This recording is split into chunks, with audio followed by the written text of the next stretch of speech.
ngadat mergo iki mapane ana ing gunung. Oh, ngono ya. Sinyale rada angel. Oh iya, ya ora dadi baya pengapa. Ya. Monggo Mas Gareng, gareng sik. Ya, gareng sik. Diaturi jumeneng. Oh, ngono. Ya.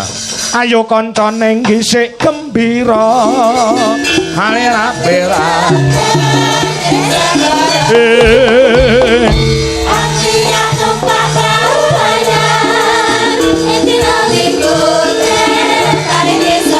Gareng Jajak Purwodadi.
Ayo sinyalnya ditotomin.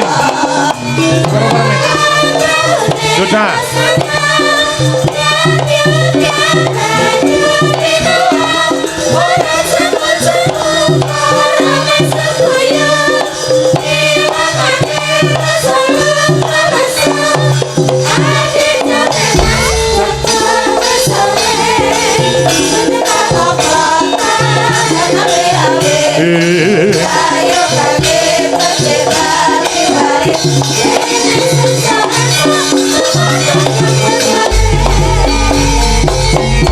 Ada bintang 3 pada malam hari ini. Ya, Niken Salindri adalah super power dari kota Kediri. Niken Salindri super power. Suaranya banter, powernya kuat. Terus Elisa Urkarus adalah superstar dari Ngayu Jogarta. Lah Mas Gareng iki super tetra. Rek kaya obat mencret jenenge mbok yo agak sio. Aku yo sing penting lek enek supere. Ayo super liyane no to Pak aja super tetra kaya. Kok liyane diunggul-unggulke barang temu aku dijlok-jlokne. Piye carane kowe tak jlokne gen iso mumbul. Bar iki lek medun kaya dene wong bandulan kaya mandut langsung bas munggah. Iya nek ra pedhot taline lah nek pedhot mah kejlunguk to jenenge. Iya. Nek gumun tenan Pak nuwun sewu. Gumun apa? Pak ingkang kagungan dalem Pak. Pak Tarmin. Pak Tarmin ngersake Mbak Elisa. Terus mantene Putri ngersake Mbak Niken. Terus Bu Tarmin ngersake kula. Lah jenengan rene iki lho sing karep sapa? Nek aku kersane Gusti Allah Subhanahu wa taala. Aku mau terus takok Pak Tarmin. Takon piye? Lah terus jenengan kok ngundang Pak Kangko iki kersane ngopo to Pak? Ngene lho Mas, aku pengen ngundang Elisa karo Niken karo jenengan. Engko terus hiburane opo? Alah timbang gak enek hiburane, wayangan-wayangan ketet dalange luwung kok. Ngono. Oh, timbang dalange nganggur ngono to? Nggih. Apik. Apik rene diluke. Pripun? Pripun? Tak geraji cangkemmu we. Rumah sana sing dituju pertama kali ki nggonku. Kowe iki katutan, ngono ngerti ra? Pak Tarmin wi nalika mbiyen mirsani aku pagelaran ana ing ngene daleme Pak Marino. Wi pernah adine. Wi pengen wah aku sok nek duwe gawe anakku wedok rabi tak tanggepne Pak Anom Dujo Kangko. Pertama kali sing dituju aku raimu no. Mosok nggih Pak Tarmin, bojo jenengan ora ngono lek ngendika lho. Jare Pak Tarmin iki gur ngerse Mbak Elisa, Bu Tarmin ngerse Mbak Niken, terus Mbak Nganten ngerse aku. Jenengan iki gak enek sing ngesir asline. Gak enek. Kok kowe ngerti? Lah aku critane Pak Tarmin ora guru bocoran wis luwung lah ketoke dalange lho lumayan ngono. Oh, lumayan. Mesti lumayan kena dinyang ngoten lho, Pak. Oh. Niki wae ora ujube mantenan nikahan. Iya. Nek ilmu sing tak tampa soal pernikahan itu adalah hal yang sangat rahasia. Rahasia piye? Rahasia mergo jodoh pati rezeki namung gumantung kersaning Gusti. Contone kaya bengi niki, Mbak manten daleme Kayak Mbak Manten karo Mbak Manten Mas Manten. Mbak Manten Bludru.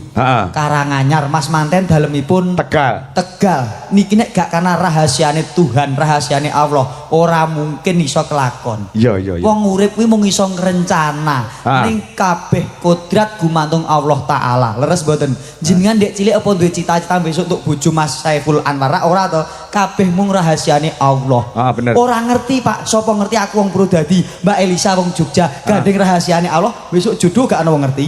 Oh. Lho, jodoh karo Elisa. Lho. Iya bener. Lho Mbak Niken yang Kediri. Aku Purwodadi. Nek jodoh sapa ngerti? Rahasiane Allah. Ya ora Mbak Niken. Lho kok ora to? Dapurmu iki gemagus. Lho, ora kok gemagus nyatane wae lho teng ndi mau ning nggon merenan. Nek manten lanang karo manten wedok ki cocok. Sing lanang yo gantenge kaya ngono, sing putri yo ayune kaya ngono. Lah lek Niken Salindri, Elisa ayune kaya ngono, pedhok karo kowe, Pura tangga teparomu ki wekasane do penasaran. Lek malam pertama modele piye? Dapurmu kaya tikus anyang-anyangan ngono duwe bojo ayu. Yo. Ning kan spesial, Pak. Spesiale apa? Mas nganten ganteng, nganten cantik. Biasa wong nyawang ora wong ganteng tok wong ayu lumrah. Ning Mbak Niken cantik, Mbak Elisa cantik tok bojo aku. Wong gegerno jagat no. Lho mula ki hal-hal sing seperti ini lho, Pak. Karepku ngono kuwi. Setuju ya, Dek ya? Lho kok mos ya? Piye to model iki? Ruwet wis saiki. Mula harus bisa mensyukuri nikmat. Kadang-kala kita bisa merencanakan dengan siapa, tapi takdir berkata kita harus dengan siapa. Mula disukurono. Muga-muga gathuk selawase jodoh kaken-kaken ninen-ninen donya teko ning akhirat dadi langgeng selawase pindhane mimilan mintuno. Aja pegatan, aja pisahan siji nggo selawase gek ndang meteng. Wah iya. Dungane singkat padat ngono ya. Singkat padat.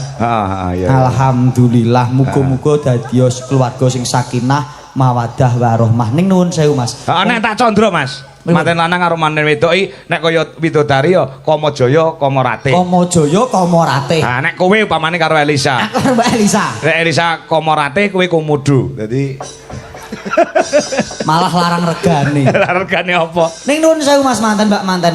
Wong omah-omah pernikahan itu kaya dene wong ngemut permen karet. Kok iso? Permen karet kae sepisan dimut krasa legi. Ngono nek wis rodok pirang menit krasa karek rodok legi, nek wis meh 5 menit 10 menit kuwi karek-karete gak enek legine. Wong omah-omah nggih ngoten. Kok iso? Ayo. Manten anyar segedene setahun, 2 tahun, 3 tahun legine ora umum, Mas. Ning nek wis 5 tahun, 10 tahun kuwi duwe masalah, duwe cobaan, duwe perkara. Legine rodok sudo mergo ketutupan karo perkara. Ning nek wis ngancik 10, 20, 30 tahun wis gak enek legine blas, Mas. Karet-karet dimut-mut tok ya karet-karet tok kuwi lho pokoke. Lahir batin aku sing cita ya mbahku ngene iki mau. Ning karete kan tetep karet. Lah mula kuwi arep wis ora legi aja dilepeh. Lu wong kena nggo gayel-gayel. Oh iya. Niki muga-muga langgeng selawase. Aja kok perkara legine. Nek wong omah-omah kuwi ora iso luput saka sing jenenge masalah. Sak propirane wong loro kudu bisa nyawijeke tekad nggo ngrembuki perkara ben ora dadi perkara. Ora apa, Pak? Bener. Nggih jenengan nek katakan iki gak paham kok. Ora paham. Kandhani. Bojomu ayu sakniki. Ketemu pisan karo Mas Saiful Anwar, Mbak Dwi, ketemu pisan paling bobot 37, 38. Nggih, Mbak. Ning nuwun sewu Mas 10 tahun nek wis manak pindho, upama bobot 80, kowe aja kaget. Sebabe? Lho, omah-omah nek wis manak pindho ping 3 mesti bobote mundak. Jenengan petuk Mbak Dwi, Bu Dwi. Bobot pinten? Paling 42 piye. Mbiyen yo sak Elisa. Lah kandhani gene saiki. Lho. Oh iya. Yo cek pantes to. Pantes apa gak pantes? Iya, Mas. Niki kan tetep dadi rasa tresno aja nganti nyuda rasa. Iya bener. Lho ngono kandhane aku niki elek-elek nek ra kanca gak tak omong lho jenengan. Iya ya. Kandhane ya. Kudu bisa saling melengkapi mergo wong bojo niku kaya dene klambi nek dinggo kudu saya pantes tur bisa nutupi. Kaya Mbak Dwi Lestari kali Mas Saiful Anwar saling melengkapi dan saling menutupi satu sama lain. Ngono lho Pak. Nek aku lek mau ngandani perkara anak, nek kowe ngandani manten perkara apa? Lah ini iki mau. Jenengan ora ngrekake nek iso malam Jumat mergo ganjarane 1000. Nek Senin karo Kamis ganjarane 500. Ning nek liyane kuwi ganjarane ming 100. Kula mau ngelekke Mas, aja gur golek ganjarane ning kudu eling dongane. Lho, iki urung aku. Nek perkara donga aku urung. Alah jenengane gak paham nek dongane pengen sing rodok singkat. Biasane nganten saiki iki kepengin ndang beras sing singkat ae Mas, minimal nganggo selawat. Piye? Lagi wis siap kabeh kae, wis siap kabeh pokoke wis penting ngono kae. Disolawati Mas. Sallallahu ala Muhammad pelek ngemek bathuke Mbak Dwi. Sallallahu alaihi wasallim plek demek dodo. Sallallahu ala Muhammad plek demek weteng. Sallallahu alaihi wasallim. Ya Nabi salam alaika, ya Rasul salam alaika, ya Habib salam. Sik, lah bar weteng iki lho kok suwi men. Apa nih sing suwe? Sallallahu ala Muhammad plek demek batho. Sallallahu alaihi wasallim plek demek dodo. Sallallahu ala Muhammad plek demek weteng. Sallallahu alaihi wasallim plek. Ora apa kok kowe sing ngeplek? Perkara plek kak ya Mas nganten to wong sing ngantene kono kok sing ngeplek kene iki perkarane temu pira? Aku selak pengen ngeplek. Ya ben diurusi kono. Arep diplek ora plek terserah. Oh iya. Kuwi mau dongane. Nek kepengin duwe anak wedok. Enek dongane. Lah nek bar selawatan. Bar selawatan. Siap-siap jenengan kotengen. Munggah kotengen teko tengah mandek Mas. Acara sedelok medun ngiwa. Anake lanang. Lho nek pengen anak wedok acak kok kiwa Mas. Teko tengah mandek acara sedelok medun ko kanan. Anake wedok. Ning nek pengen gak dadi munggah kok tengen bablas ngiwa, munggah kok kiwa bablas nengen aja mandek. Gak dadi. Lambemu. Ora samok warai wis pinter-pinter. Lah iya. Mau yo.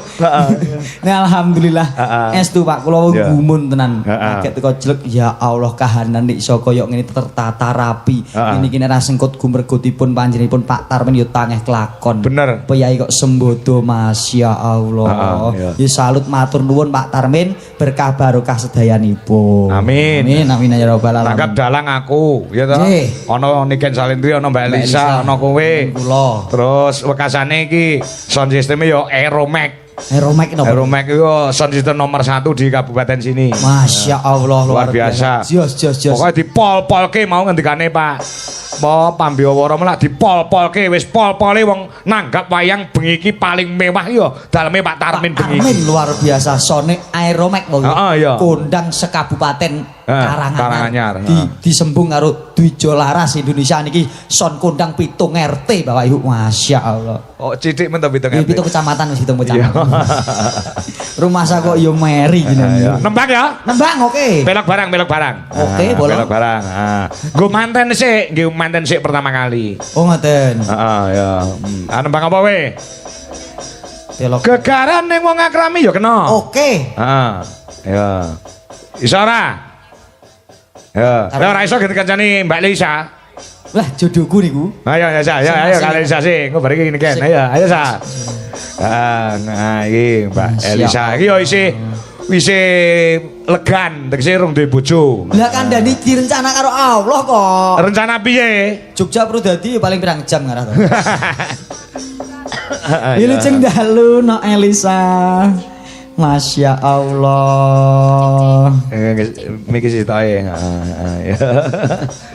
Iki. Coba rodok rono sik nak hop stop. Sugeng dalu Mas Gareng. Sugeng dalu wong ayu. Pun dangu mboten ke panggih. Dangu mboten sehat lahir batin. Pak Kangkong. Siap. Sehat ya Pak Kangkong. Oke, sehat. Kula remen sangat panjenengan luar biasa. Bisa ya dari yang sakit sampai bisa sembuh sehat mayang terus ki top banget. Iya, pentungamu ya Nduk Sa. Ya luar biasa. Matur sembah nuwun Pak Tarmin. Sampun nimbali kula saged sowan wonten mriki. Telobo. Hah? Telobo. Ya. Telobo. Wau pun mubeng bendungan kula. Ngapa? Mubeng bendungan. Mubeng. Lah jare kon moto. Ya. Karo nek wis tekan bendungan kon takon wong. Lah aku goleki wong tekan mubeng ra enek wong. Berarti tekamu ke wong en. Melumpuk rene kabeh. Melumpuk rene kabeh. Masyarakat ya ora enek wong ning omah ki ora enek wong ning. Kene gak Do ngumpul. Kene iki di map kuwi ora iso. Gak iso tekan. Aku mau kebluasuk tekan kono kae balik meneh. Balik lagi. Iya. Kalane anyar tak delok aspale yo enggal iki. Iya. Luar biasa iki. Pak Tarmin itu sangat-sangat apa ya carane sangat-sangat diupayakan ngono iki. Acara malam hari ini panggungnya dalane kabeh wis di well prepare. Well prepare iki apa neh? Kemarin mumet nondas.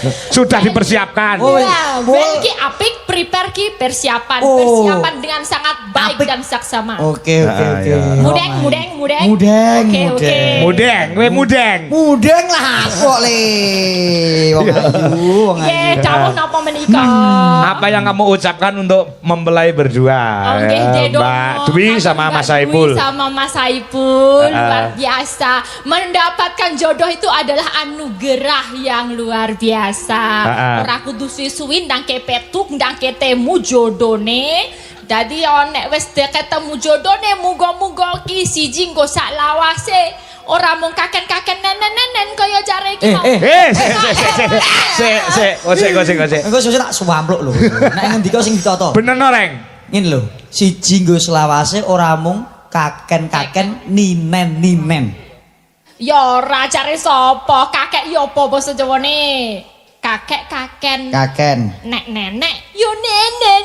Yo kakek-kakek nenen. Upama aku kakek berarti aku nenek. Oh, delok nenek. Kalau udah tua nanti kakek-kakek nenen. Oh, alah upama nenek gak ngene aku isih gelem lho. Lah iya sembrono. Ngene lho tak ngene lho. Wong Jawa kuwi kudu ngugemi basa Jawa mergo basa Jawa kuwi angel no. Basa Jawa kuwi angel kan. Nak iku ya sapamu sih aku. Kan kamu rumah samu kuwi tuwek sapa karo iki? Rumangsan. Ora nano kaya kenal-kenal dekat. Ora perkara tuwa nome, Pak. PDKT ora HTS ora ngundang enok.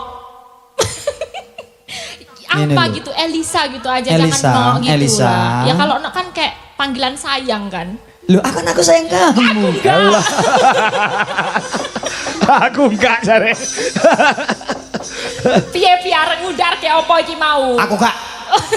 Motong gitu aja motong. Ya yang baku ini aku ngomongake teh manten no tekane apa iki? Kuwi apa ndungakno sapa? Teh manten ke kali. Ora mandi. Lah kenapa? Lah kok ndungakno wong kowe dirung mantenan kok. Oh, kalau yang mandi sing wis tau dadi manten. Yang mandi itu yang kotor baru mandi. Maksudnya mujarab doa. Lah. Ya enggak lah sing jenenge mujarab doa sing penting ki tulus atine. Nek misalnya aku pengen dongake yo sak karepku. Gustine sopo? Iya ndang donga ora sanggup. Iya saya. Iya bener. Mendoakan kuwi bukan masalah sudah nikah atau belum, ning dari ketulusan hati, keikhlasan hati mendoakan kepada orang lain lho. Itu. Mbok bela wong. Coki sempak aku. Kompak. Iya. Sempak iki ana artine ya saya. Ono ya Pak yo. Apa kuwi? Kompak karo semangat ro kompak sempak. Sempak ya. Yes. Semangat kompak. Oh enek gaduh enek. Apa? Sempak teles. Wow. Semangat kompak anti males. Iya. Enek kuwi. Apa? Sempak suwek. Apa? Tuku neh. Sembrono iya so. Oke, yang penting saya doakan. Amin. Urung. Tadi kan selain untuk mempelai berdua perkawinan itu orang mong jiwa satu dan jiwa dua, tapi ki keluarga satu dan keluarga dua. Dadi iso dadi sedulur, iso rumaket pas sedulurane antarane keluargane sing kakung karo keluarga sing putri. Mumet aku susu omongan wong iki. Kenapa mumet? Ora mau apa-apa. ditinggal ning omah nek mumet. Ya Allah, paling ono pistol. Apa kenapa? Aku bedil ndasku dhewe. Niku lan mbok menawi kalau soal buah hati ya tak dongake sing penting itu kita bisa menyayangi ya sing jenenge wong ora mesti entuk buah hati, banyak juga orang-orang yang dia juga belum dikaruniai. Dadi ning di ono keluarga ning kono adalah tempat kita bisa menuangkan cinta. Wah, super sekali. Ya lupa nek jadi super tetra. Ya apa? Superstar. Dadi cintane ade iki ora mung dinggo anak, tapi ya keluarga gede nggo semua. bapak ibu, nggo maratuwa. Nggo bojo lan sak liya-liyane. Ngono. Lagune apa? Lagune pelok Asmarandono. Asmarandono. Oke, dados atos kan. Ya, engko ditibani dados atos. Dados atos. Dadi ati. Ya sak bahagiamu mumet neh aku, saya mumet kita aku. Ya. Gekaran ning, ayo sa. Kita duet ya. Duet.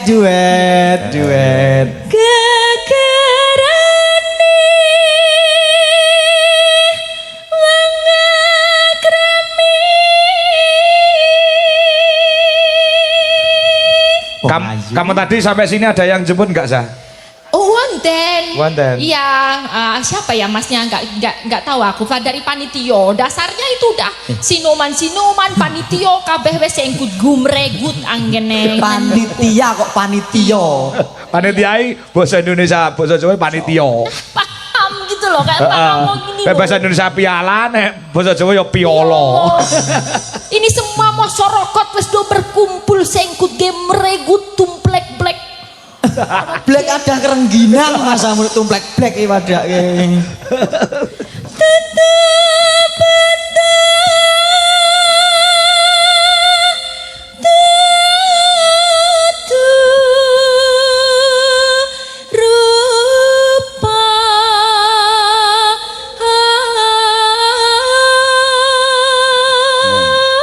Nyawang Elisa gumun opo to? Gumun tenan aku, Pak. Gumun sik mau gumune perkara apa? Tak sawang rek mau ngemak ngembang bakung yen disawang ning ati marai bingung. Heeh. Oh. Netrane pindho ndamar kanginan yen disawang saya suwe saya kelingan. Masuk. Irunge nguduk melati yen disawang nengsemke ati. Bangke Payudara pepek yen disawang kok ning kathok sesek. ngapusi. Sapa, Mang? Ora patio. Mosok. Sembrono kowe. Burapatio. Ya iso ditata lah. Cakep. Among ati bawi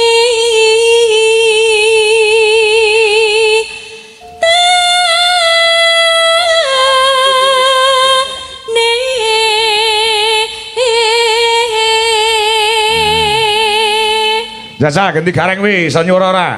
delok reng. Ha. Uduk delok ya kok suara didelok ki piye sih? Mirengke. Mirengke. Nah, delok aku terkesima malah seneng. Luput. Tepuk tangan. Alah. Rung rampung lagi mengon tepuk tangan. Pisan kena pisan.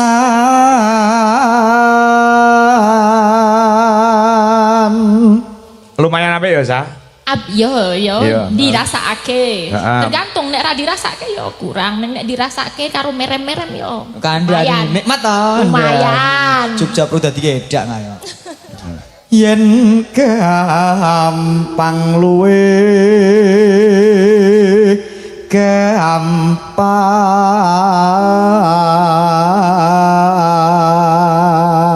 Yo dalang lho Sa kuwi. Ora beda awakmu yo dalang. Kamu sinden bisa dalang itu gareng juga bisa dalang. Wow. Dadi iki yo ki ngono. Ki. Ki apa? Kirek. Gak popo Pak. Apa? Kadangkala wong sing merasa luwih rendah kuwi merendahkan orang lain ben ini ketok unggul. Heeh. Dadi jenengan ketok ngrendahke aku. Aslinya kan luwih rendah timbang aku. Wong wayangamu jane ya apik aku. Iya. Iya, sesuk dibuktekne le. Yo kapan-kapan lah. Ya, Nek saiki gak usah. Ya. Kene pasaranmu masalahnya. Ayo Sa. Oh aku. Heeh. Yen angel ke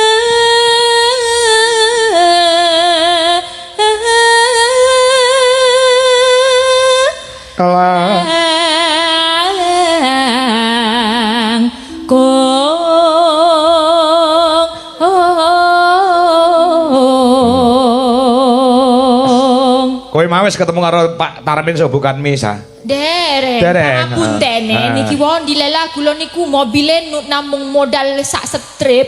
Ning saged dugi pucak gunung menika kadosipun mergo berkahe dongane Pak Tarmin. Oh ngono. Sak seter piye? Tenan sak strip trip itu dari Jogja tekan kene. Bengsine. Solare. Oh, ora mung kuwi sa. Trukku isuk mau ki kentekan solar ning isor kono. Beneran nggak ada solar kan? Nggak ada di sini nggak ada. Nah, kebetulan masyarakat yang ada di sini itu luar biasa. Nah, Ngerti nek gamelan niki bakale dienggo tanggapan gini Pak Tarmin. Ya. Kuwi langsung digolekne karo warga kene. Langsung ditakoni sopir niki badhe tenggene Pak Tarmin. Nggih, badhe tanggapan niki ketelasan solar mriku mboten wonten pom bensin, wonten pom bensin solare mboten wonten. Enggak langsung betul. masyarakat mriki golekne solar eceran kuwi diparingne karo nggon truk gamelan tur dibayar ora gelem lho kuwi. lah niku lho rukune masyarakat. Betul. Mergo tilase jenenge asmane Pak Tarmin ki apik ning masyarakat. Lah wis radius piro tekan ngisor bendungan iki ngertos. Ngertos. Pokoke arep nggone Pak Tarmin nggih kula nderekaken. Nggih, pokoke ngene Pak Tarmin bakal pentol bakso. Ngene iki lho Bu, wong doran disin ya ngene iki. Ngopo? Lho, Elisa, Mbak Elisa niku rene iki 24 yuta. Dalange teko kene iki 80. Lho perkara bensin tek kok diumum-umumno. Ngono kuwi nek wong disin wegah ngono kuwi. Kowe iki sing ra update ro berita global iki mangsane peperangan iki goleki minyak solar yo angel jeledeng. Iran karo Israel. Kok Israel to? Iki lagi perang. Iya iki minyak rondo. Lah ning ndak yo terus girit mosok sak tertib nek Jogja teko Karanganyar. Sing penting aku wis mbuh piye carane iki engko nek iso yo Gusti marake mabur apa piye montorku iso tekan ngene Pak Tarmen ngono aku wis batin mboten tekan tenan kok. Ngomong enek ngirit. Ngirit. Wong sing kaya aku lho. Ora nek ngirit. Kowe piye? Prodadi kok kene 750 yang mobilku tak full ya. Ora sombong aku. Ngono yo ngetok to full. 750 kepro dadi kan ngene bensinmu ku full. Diseseni ya, Sa? Heeh. 750 ya, Sa? 750. Ya. Tanda tangan tok stempel cok. Heeh, bener. Kebo sapi iki sing tak gugu keluwe. Wonge lek sing dikuku tembunge, gandeng wis muni tembungmu 750, bukaan amplopmu sesuk mesti 750. Wongko ora kowe ya. Nuwun sewu Pak Tarmin, jenengan ndak yo mentolo ngono kuwi. Rumah saku. Iki ora yo omongane dagelan. Lumayan aku diangkoke 24 yuta to. Alhamdulillah. Aku 80 to. Heeh, karo dilatih genset. Ya. Rumah saku kok iya. Keri dewe. Bareng tan. Iki rada angel, bareng iki angel lho. Mosok? Iya, Ya 1, 2, 3. Tan kena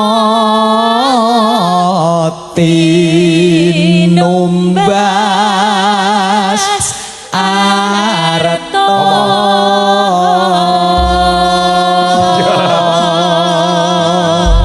Yes.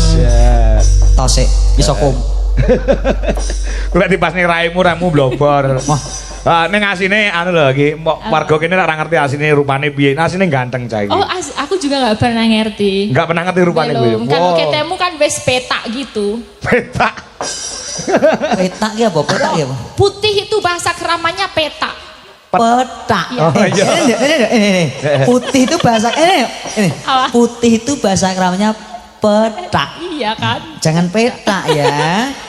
Mergo basa Jawa kuwi angel nduk. Angele piye? Kadang ono bahasa Jawa sing ora konsisten, Pak. Kok ora konsisten piye? Contone utama. Utama? Nek dijawabke krama dadi utami. Heeh. Prayoga dijawabke krama dadi Prayogi. prayogi. Terus lah nek rempelo dijawabke krama dadi apa ya? Sik kok.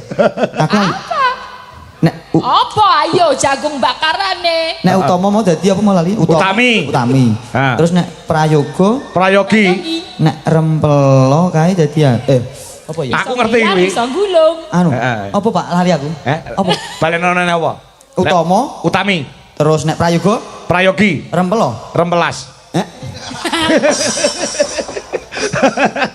Jeruan ngono aja. Oh jeroan. Heeh. Ya pancen Cokolo Moso ora konsisten kok basa Jawa kuwi. Lah mula niku Watu karo watuk. watu karo watu. Wong beda jenenge beda u karo o wis beda. Nggih. Watu kuwi genah, lek watuk ki penyakit. Penyakit, nggih. Heeh, ya jeru karo jeruk. Cocok. Iya beda. Cocok nggih. Ceru dadi. Turu karo turon. Heh. turu karo turon. Nek turu ki pancen sing aja turu, nek turon iki lemah-lemah blas keturon. Sing konsisten ah. Lah tak omongke to Jawa ki ora konsisten. Watu karo watu. uuk.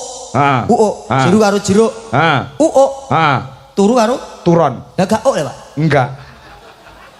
Oh, ngono, Pak. Enggak. Tu karo uk ngono lho. Enggak iso. Aku jane seneng sing uk iki, Pak. Aku dalang klasik kok kon muni elek, Gah. Oh iya lali aku. Ya kan jalan klasik ya. Iya lali aku. Lakone gora palan tok to ngono kae biasa. Iya. Tembangnya enak ya. Golek iya. Lah mboten usah nimpingin jenengan iki. Ingat usia. Heeh. Ingat usia dasmu iki. Ya, ayo sa. Oh, kula dulu. Nah, ya. Kali ising kaya apa? Hati-hati. Nah, kanggo temanten sekalian. Mbak Dwi so Mas Saiful. Ati loro dadi siji.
Salam kagem Mbak Tia Murti ingkang wonten ing Singapura saha Ibu Lis ingkang mapan wonten ing Den Haag. Ya, mirsani dalu menika nyuwun pangapunten. Rada kluwer-kluwer live streaming-e mergo sinyal. Nggih niki wong nggih wonten titipan mo. Saka sapa? Pangapunten Amit. Oh nggih. Yo lanjut ke sik.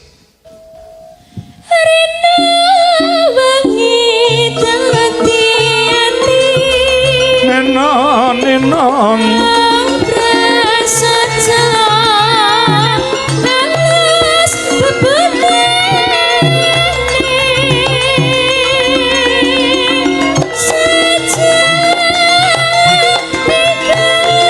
yang kedua Jaipong Bolo.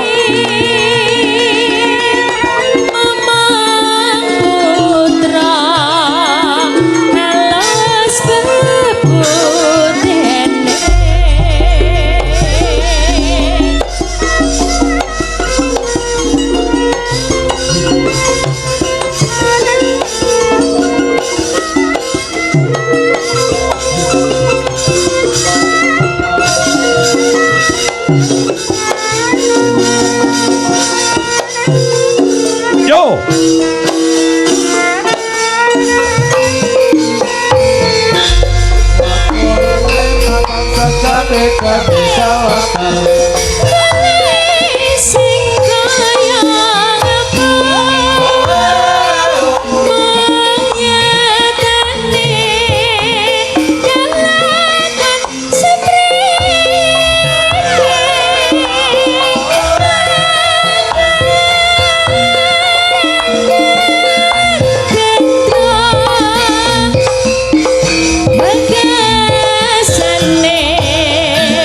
Malah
Matur suwun Mbak Elisa. Luar biasa. Wah, kiai pantes demes luwes. Ya, genti niken salindri ya, Reng. Nggih, nggih.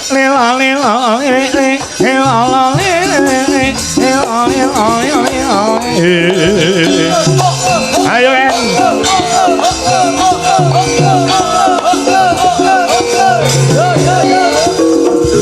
Halo lelong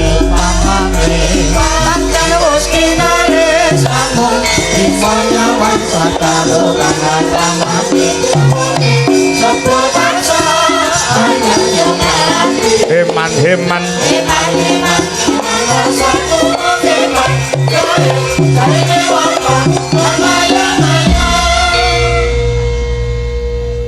yuk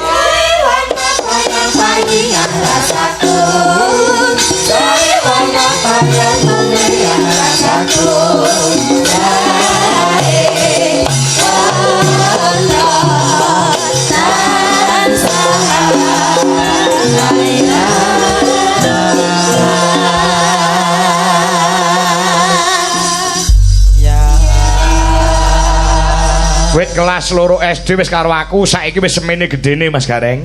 Luar biasa. Nggih. Mula nek aku karo Niken kaya bapak karo anak. Ngono. Alhamdulillah. Jare kowe arep ngesir Niken, omong ngono. Aku pekeu karo Niken kok, Pak. Ngopo? Lah ket wau teng mriku lho jejeran karo Mbak Elisa gak gelem oleh gak gelem ngloroi. Hah? Ketoke lara ati peh aku sayang-sayang karo kene. Maksudnya piye? Kowe gelo karo aku, aja ngono ah. Gak apa-apa, gak apa-apa. Hah? Aku mau karo Mbak Elisa ya gur guyon aja mbok tekekno ati ya. Dadi wong lanang ki ora usah kepedenan. Sampeyan ki lho ganteng ora, sugih ora. Sampeyan lek arep ngrabi aku ki terus bondone apa? Masya Wani Allah. piro? Ya Allah Ken, demi kamu Ken, aku wis bendina lumpuk-lumpuk mas kawin. Alhamdulillah wis komplit kabeh, kurang mas tok nek anune wis enek. Apa mas kawin? Mas rong enek. Terus garek apa nih? Kawine. Ora tegese Ngomong ki dicethake aja ngono ngomong karo cah cilik ki ora oleh ngono kuwi. ngene lho, tegese ngene lho, akan aku Sampeyan umure piro? Aku 30 tahun. Hah? 30. 30 pas? Iya. Sumpah? Masya Allah nek ora percaya tilikno KTP ku. Aku ya wis sunat tenan. 30. Iya.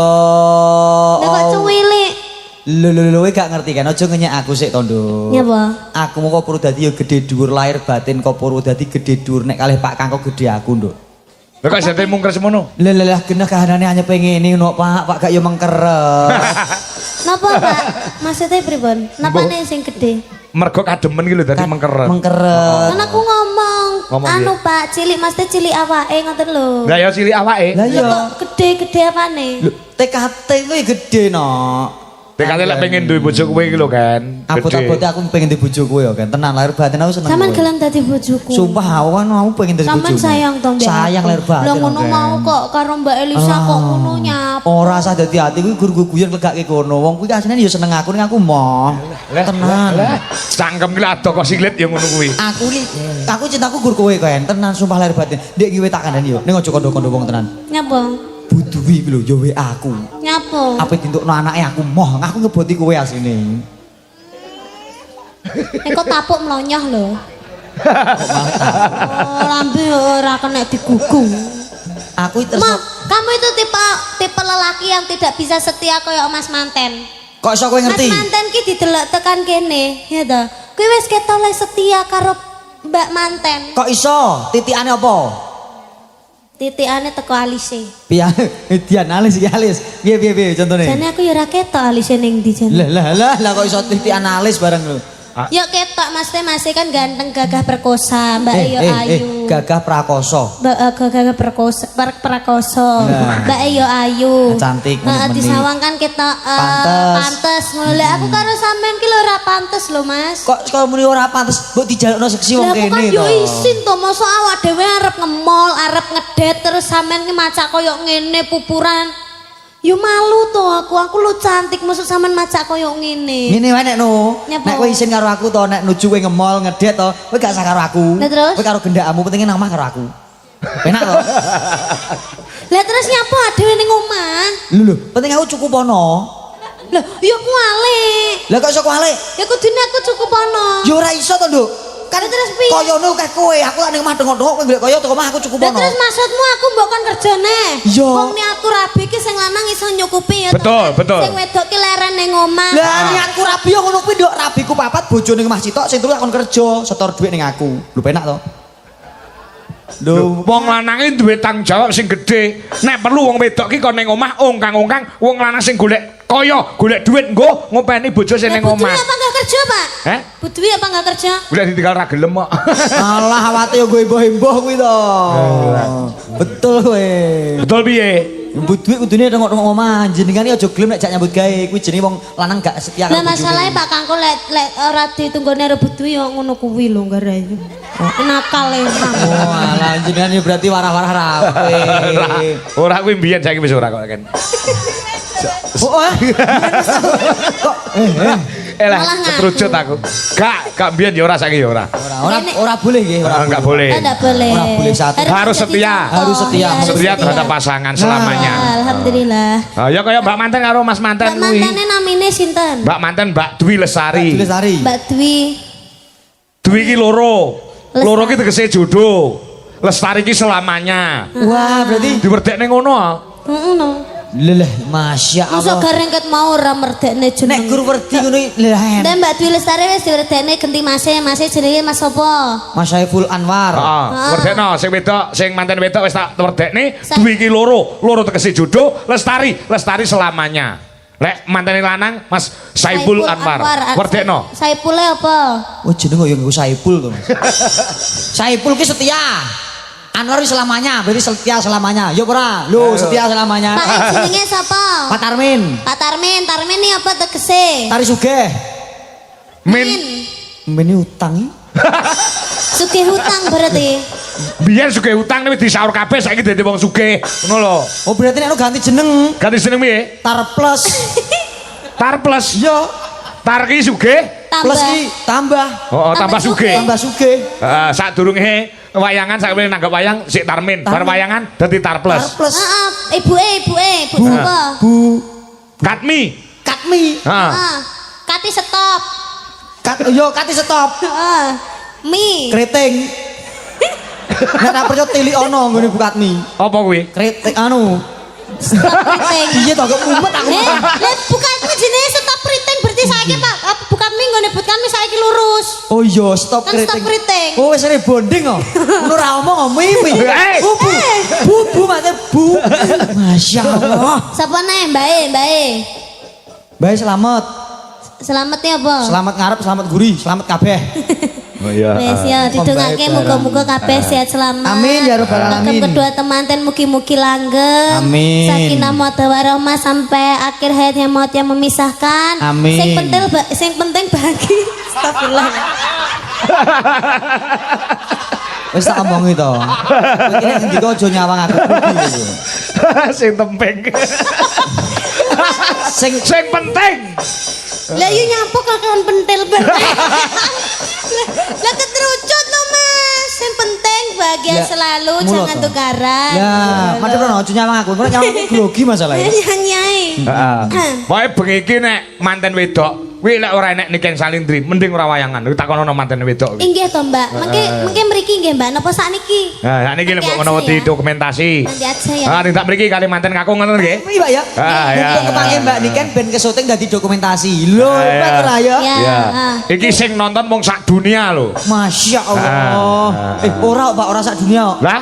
Iki Iran karo Israel gak kober nonton streaming. Oh iya. Turuk. Ayo Mbak Manten, Mas Nganten. Ayo dari iki, Mas. Yo. Ah.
Mbak Dwi Lestari.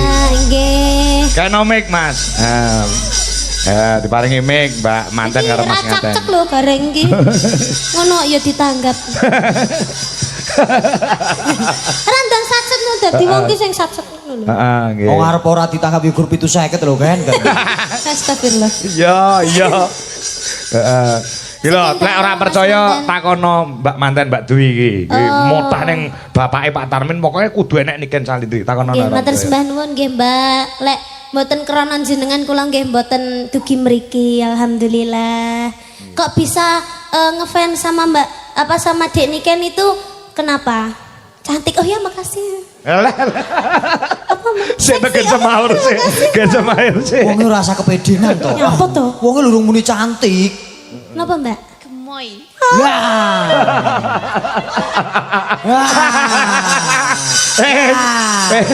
Rungu kowe. Apa lho? Lah emang gemoy kok. Lah ini kan ora cantik. Loh, gemoy cantik gak, Mbak? Cantik kok. Cantik loh. Gemoy ki semok. Iya. Ora pulen kok. Ulen. Terus apa lagi? Apa meneh Mbak Meh? Suaranya bagus, Alhamdulillah. Terus apa lagi? cantik. Terus baik. Iya. Kuwi sing mbok senengi saka Mbak Niken. Alhamdulillah. Sing gak mbok senengi apa Mbak? Sing gak mbok senengi. Larang. Ya bener. Larang mbahmu wi. Ku nanggap Niken kena dicicil kok. Heeh. Pendakian. Ora percaya. Tekon mbake. Heeh bener. Di dalamnya Pak Tarmin gak ada kata mahal itu ndak ada. Gak ada. Gak ada. Media. Niken piro bayar. Elisa piro bayar. Ora nek Gareng 750 bayar. Ora ngenyang nggih Pak Tarmin. Ora ngenyang. Sing ngenyang ibuke ya. Ojo mbok kandakno. Hah? Ojo mbok kandakno. Biasane wong wedok ngono kuwi. Lah Bu Tarmi ya ngono kuwi wonge. Oh, lah. Nggih. Nuwun sewu kalau boleh bercerita Mbak Dwi sama Mas Saipul ketemu pertama kali di mana? Ya jajan jujur.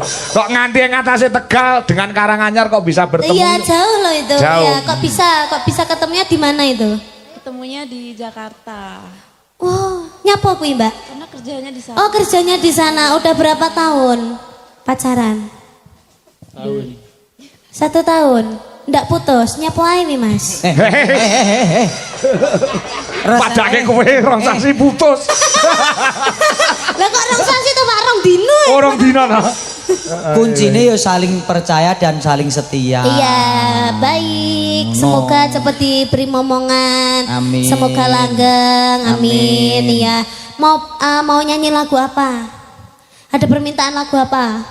Mas Saipul. Mas, sampean pengen duwe anak pertama lanang apa wedok? Lek lanang kok tengen, nek wedok kok kiwa ya. Ya, eling-eling. Oh kok tengen ya. Nek tengah mandek sih jeli. Nang acara terus. Tengen ngiwon niku napa, Pak? Lah kok omonge gareng ki lho sing ngenani gareng lho sing ngomong gareng ngono. Mbak Niken gak usah dijelaske. Ora usah, cirung gaduk umur. Sok tak warahane nek wis wayahe. Ya. Ayang-ayang. Ayang-ayang. Oke. Ayang-ayang nggih. Mbak Dwi derek nembang nggih, derek nyanyi nggih, hayang-hayang nggih. Juket mawon nek mboten nyanyi. Oh, enggak bisa nyanyi. Juga sama Mas Saipul ya? Oh, suka doang. Oh, ya nanti banyak-banyak belajar ya. Oh, Ya banyak iya, belajar, iya. banyak belajar. Ah, Biasanya iya. 1 jam 200 itu kalau belajar. Oh, Iya. karaoke maksudnya. Les privat kok karaoke nikah di Sembrono. Ini juga ada permintaan, Duk Ken. Ya. Kagem bucange menika saking Bagas Koro Sukoharjo nyuwun ayang-ayang lanang tenan. Nah, diatur ke ayang-ayang. Terus Nggih, Pak. juga ada permintaan itu dari Malaysia kalau tidak salah. Iya. Itu sudah transfer ke saya. Nggih. Itu namanya siapa tak buka isi ya. Nah. Ya, ya. Wong aku diamanai duit 1 juta rupiah kuwi supaya diparingke karo Nduk Niken 500, Mas Ardi 500. Kamu tahu ndak Mas Ardi yang mana? Yo paham Ora loh. ngerti, kamu ini. Masya Allah aku bener ndelok streaming yo no. Ndi? Aku Mas Ardi yo apal no aku. Ndi? Kalau sing celentrem. Udu. Heh? Kuwi udu Ardi kuwi man pandu tengeng kok. Udah ya. Lah sing ngendi? Udu. Ini dari Bu Titin yang ada di Johor Baru di di Malaysia. Alhamdulillah. Suruh duet sama Mas Ardi. Mas Ardi. Kuduwi aku nyuwun artane 1 juta. Nggih maringi cah loro berdua. Aku lek nyanti-nyanti ora nggo duit, Jen. Oh nggih. Bu anu tambahi 500 ya, Bu nggih. Ayo Ardi rene sisan. Ayo Di. Iki nggih awakmu ora. Aku mau memberikan amanah yang telah diberikan kepada pecinta Nduk Niken Salindri. Ya. Ya ngene. Sesuk nek bapak tindakan sangoni ya Bu ben ra kentekan bensin mesake ya. Lek tindak-tindakan ya karo ibu. Heeh, karo lunga ki mesti wong loro terus ora tau kok aku dhewe ki ora tau. Oh ngono ya Pak ya. Ya Sebabnya kula- apa? Sebabnya? Ya sebabnya apa kok berdua? Ya setia, kita saling melengkapi gitu loh. Bojoku lek neng mall, kuwi ya mesti karo aku. Tangane tak cekel. Lek ora tak cekel njupuk ya apa-apa ya. Tak kira ki setia kok. Mas Ardi, nggih Mas Ardi. Ayo Mas Adi. Nggih, Tok tok tok tok tok.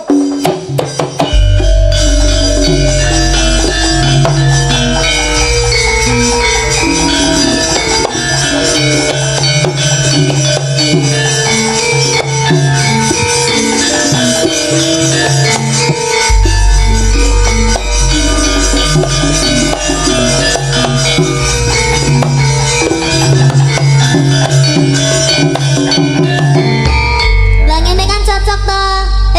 Reng, Yo cocok. Mbak Dwi Lestari sama Mas Saipul cocok. Cocok. Niken sama Ardi cocok. Heeh. Barang aku rene nggo bojoku. Sing di Iki ping, ayo ngadeg, Jo. Bojoku iki. Apike pol. api ya piye? Oh iya jago kon ngadeg. Heeh. Lho, Ya, kaya ya. SpongeBob to. Ya wes, Barang. jodohnya dewe-dewe ya. Judune Jan dhewe-dhewe. anu Bu, anu kuwi keluarga bundek-bundek ya. Iya. Ora meri karo kowe. Aku Lah, dhewe. Loh, ngono mau jaremu tresno karo aku. Lah salahmu kowe milih kae. Loh, lah ancen aku mbek iki wis suwe kok. Barang lek aku mbiki yo suwe. Pirang dino? Mang jam. Ya ora apa-apa cocok kok. Wis bene. Mbak Rini kuwi anu nepi ulang tahun. Oh alah. Nepi ulang tahun. Yo wis Didongakne muga-muga ndang entuk jodoh. Lah yo wis lek ulang tahun Iki- kan isin. Iki nek kepanjangane. Sapa? Jenenge ora Mbak Rini tok. Sapa? Mbak Rini Toblut. Swamplok wis. Makasih Mbak Rini duduk mulai. Iya iya. Pon pipis dereng. Pon ya nek bubuk pipis di dulu ya. Kuwi Mbak Rini orang ndek jodoh lho. Lah gampang Mbak, gampang. Lah iki gareng gelem, Mbak. Kancaku. Ndang Iya. entuk jodoh yoga. Amin. Duit Oh ya, Mbak anu nggih. man pandu tengeng piye? Mbake kali Mase. Iki ana duit 1 juta nggo cah loro. Ya, Nggih, jiro. Pun. Maring kula mawon, Pak. Ya, kene kabeh. Dumen karo Arji ya. Nah, saking Jarene Mbak Titin. Uang dia juga uangku, Mbak. Oh iya. Ya, sing bisa lagune ayang-ayang. Bu Titin, terima kasih ya Di karo Bu Titin yang ada di Malaysia. Terima kasih kepada Bu Titin yang sudah memberikan tali asih. Semoga sehat selalu dan panjang umur. Iya. Kereta api jurusan Surabaya akan segera berangkat.